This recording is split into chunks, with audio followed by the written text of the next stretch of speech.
Here we go again. This time, we're going to talk about our good friends, Microsoft.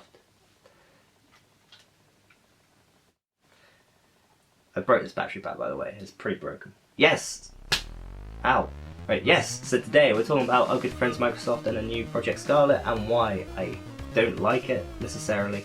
I have a lot of issues, I think, with Project Scarlett, especially with Microsoft.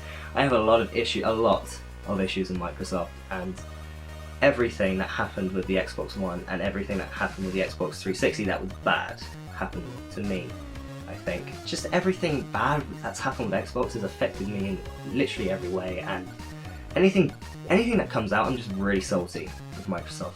Really salty with them. And I'm just not happy. I'm not happy at all. Did I tell you that my parents' card got hacked once because of Microsoft? Thanks, Microsoft. Thank you so much. I got a lot of shit for that. Right, enough rambling. Enough of that. Enough of that. Enough of that. Anyway, yeah, so I have a lot of issues with Microsoft. I'm not particularly too happy with E3, to be honest. E3 was a bit of a letdown, I think, and the only thing that I got excited about was Nintendo and Keanu Reeves, as everyone knows, obviously. Everyone got excited about Keanu Reeves because he is just utterly breathtaking. So yeah, Microsoft at E3, they announced about their new project, which is Project Scarlett, which is going to be the next generation, or next family generation of consoles. I don't know if they're still doing the main big console and then the one budget one that's coming out under Project Scarlett. I don't really know. No one really knows what's going on. It's still in its early stages, but I'm going to talk to you guys about what pissed me off with Project Scarlett. We're not saying potatoes in this.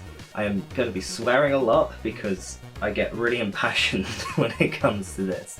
So, brace yourself, there's a lot of swearing. Let's have a gander of what fuckery they've come up with now. When we think about the future of gaming, it's not just PC, it's not just console, it's not just mobile. It's really all of the above. That woman saying that, yeah, of course. Okay, right. We're in the biggest gaming industry in the world, where mobile gaming takes up most of the game area, and what am I trying to say? Where mobile gaming is probably the biggest area of it all. So, calm down, woman. Right. This is the first part what I don't give a shit about, right? This is basically, it's 4 times more powerful than the original Xbox, yes, and it's somewhat, I don't know if it's more powerful than PlayStation 5, but it probably will be because Xbox usually tends to be more powerful and they usually try to step up each other, right? It's not necessarily about that. It's not necessarily about it being 4 times more powerful. I don't give a shit about that. It's basically to do with who has the biggest swinging dick in the industry. So, Microsoft at the moment has like a baby's fucking arm, size of a fucking penis, just slapping people in the face, and probably slapping like stupid price tags on people too. What's that about, Duke Nukem? Okay. That's the problem I have with them saying that. I always have an issue with any console, anyone saying that. Even PCs saying like, oh well, yeah, PCs are much more powerful than consoles. Like, I don't give a shit. if the game that you're playing tells a good story, then I don't care what console it's on. If it tells a good story, then I'm going to play the game, obviously. On a more mundane note, we expect this burlier Xbox to pack on weight as well as processing power. Given how the One X already weighs as much as a dying star, we're expecting this one to sink through our living room floor and not stop until it reaches the Earth's core. So that's another. This is another thing. This is another thing that it's getting heavier. Xboxes are just getting fucking heavier. I mean, we had the original Xbox. Sorry, that's actually the crystal one. That's different. But anyway, you know what I mean. The original Xbox, which is here, which was it's pretty heavy. It's a pretty heavy Xbox. It's not light at all. And then we have the Xbox 360, which was a little bit lighter, but it was still pretty fucking heavy. Compared to like the PlayStation, which was light as fuck, anything Nintendo was pretty much quite light as well. So, you know, why is the Xbox just so fucking big and heavy? Like, probably because it's more powerful and has more stuff to do in it, which is understandable. But the Xbox One, this bad boy, the original Xbox One,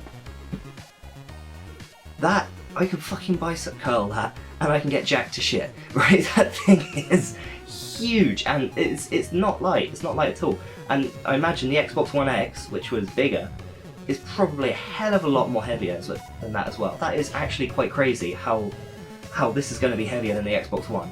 Quite literally, I would probably be able to drop it on a dog and it would kill it. It would crush it. I don't want to give you that image, but I'm just proving how unsafe right now heavy Xboxes are. I'm joking. It won't. No, probably won't kill a dog. It can do 8K resolution and 120 frames per second. Nothing wrong with that, necessarily. I mean, it works fast. It can process that much. That's its highest capability, right? So I'll just crack out my 8K TV, shall I? Just crack that fucker out, you know, and just play it in its highest capability when it comes out. Right. Let's look up the price of a 4K TV, right? Shall we? 4K TV. You're looking, I don't know, average 50-inch 4K TV. You're looking at about 300 quid. Otherwise, you're looking at like 49-inch Samsung, £549 on Curry's PC World. £29 LG. Stupid one, 75-inch smart 4K TV. You're looking at £5,000, which obviously you will not spend that much on a fucking 4K TV. So that already is almost out completely budget, isn't it? Although maybe not for some things, you know, maybe about 300, 400 quid for a TV is probably how much people would pay. Let's be honest, it's not too bad for a brand new TV, there's worse. So, if that's 4K, then you wouldn't expect 8K to be too much higher, would you? Well, fucking Nelly, what have I found here? Sorry, I don't know what I'm doing. I have actually looked this up already. I'm just making a video. So, we got a 65-inch Samsung LED 8K TV for £2,699, 65-inch. Curry's PC World, a Samsung 82-inch smart 8K TV is £9,999. It's nearly £10,000. We're looking at nearly £10,000. So, if you want that TV, and you want Project Scarlett on top of that, you're looking at over £10,000 before you can play it in its highest capability on a magnificent TV. Obviously, you'd be stupid to spend £10,000 on a TV anyway if you can't actually afford it. But you're still looking at £3,000, £4,000, £5,000. So you're still looking at a stupid amount of money to play this console at its highest capability. How is that budget friendly? How is that user friendly? That's such an inflated market, to play this game console at its highest and best capability. That's an issue. This is a problem that I have with this right now, is that it's so much money just to play it at that level. Bear in mind though, 8K is a whole lot of pixels. Confusingly, it's 4 times as many as 4K. So even though Microsoft has said the new Xbox has 8K capability, don't expect to be playing the next Halo on the 8K TV you also don't have. Right, so they've at least they've covered that in the video. At least they've said, you need the TV to play it at its highest capability, so don't get excited by the fact that it's 8K if you haven't got an 8K TV. They've even said it. But they haven't said how much the TV is going to be. Stupid money. We just looked at that. We just looked how much a TV is, and an 8K TV is a stupid amount of money. And it just reiterates what I'm trying to say. Even they stated that an 8K TV is stupid expensive. I don't know. I don't get it. This is ridiculous. It's gonna kill loading screens, so there's gonna be no loading screens, which is not actually a problem, not actually that big an issue. I can see why loading screens could be taken out and people will be happy about that. I think it's more of a personal problem I have with it, because I actually quite like loading screens. I don't mind them. You see in Bayonetta and Assassin's Creed, you can use those loading screens as time to kind of practice moves or practice just getting used to controls in the game or anything like that. But then you get some games, like some MMORPGs, which use loading screens, and they take 4 or 5 minutes to load up a world, which is crazy. I mean, that is a crazy amount of time to load up something. So there's a good and a bad side to loading screens, and it really depends on how you use them. But in RPGs, they take ages, and they are real. I'm an RPG gamer, and so loading screens are a thing. I can see why they want to take them away for that, and I can see why it will make something run so smooth. But I personally quite like loading screens, mainly because it just is something quite authentic to a game. Like as a loading screen, I'd go up and get a cup of tea, get a drink, go and do something quickly and then come back, maybe have a wank. What? I didn't say that. No, I did not. It's gonna usher in resolution and frame rates that we've never seen before. Like, never seen before. I really love when they get people to chat on these videos. Like, they're always just like so over enthusiastic and so like cultish. They're always just like, it's gonna be great, it's gonna be great, it's gonna be amazing. Like, you guys are gonna love it. We got this new console, we're gonna earn loads of money, and you guys are gonna be broke, but you're gonna love it. You're gonna love it because you're getting the game that you've always wanted to play. You're gonna enjoy it. You're gonna be broke, and we're rich. Right, yeah, so the accessories are backwards compatible, which is pretty good. I like the idea that you can use old Xbox controllers and old Xbox headphones and stuff like that for on a new console. That's actually quite good. It saves you having to worry about getting more controllers for when you have like party play and stuff like that, because I only have 3 Xbox One controllers, and if I wanted to play a 4-player, which never happens anyway, with the new Xbox One, there's no such thing as 4-player anymore. What was that last? Probably Gears of War or Halo or something like that is the last 4-player thing I played. Actually, I don't even think Gears is 4-player co-op anymore. Although they still have to plug in the world's most advanced controller, which at the same time I really don't see the point in. Just use a normal controller or get a fucking steering wheel or something like that if you want to race. You can move things on this controller and it just looks weird. The hell was that D-pad? So yeah, free streaming service, which is not actually too bad. On clouds, or the, what is it called?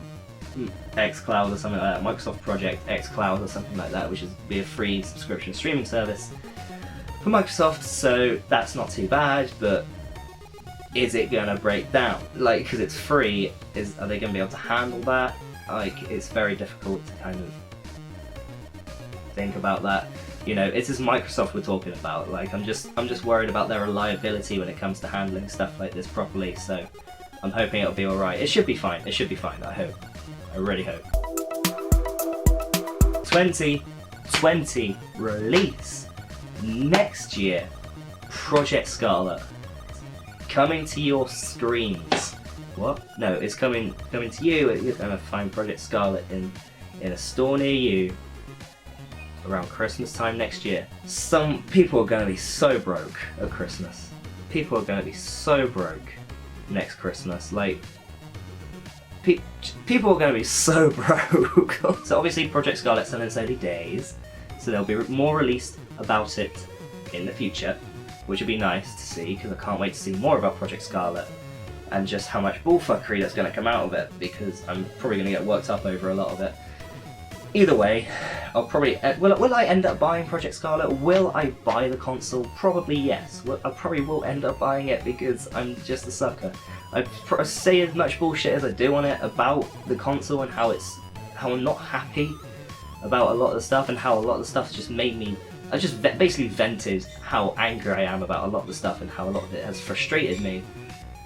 Especially about the pricing when it comes to play at its full capability. If you haven't got an 8K TV, you're looking at thousands of pounds to spend, and thousands of dollars too, to play at its full capability. Either way, that's me.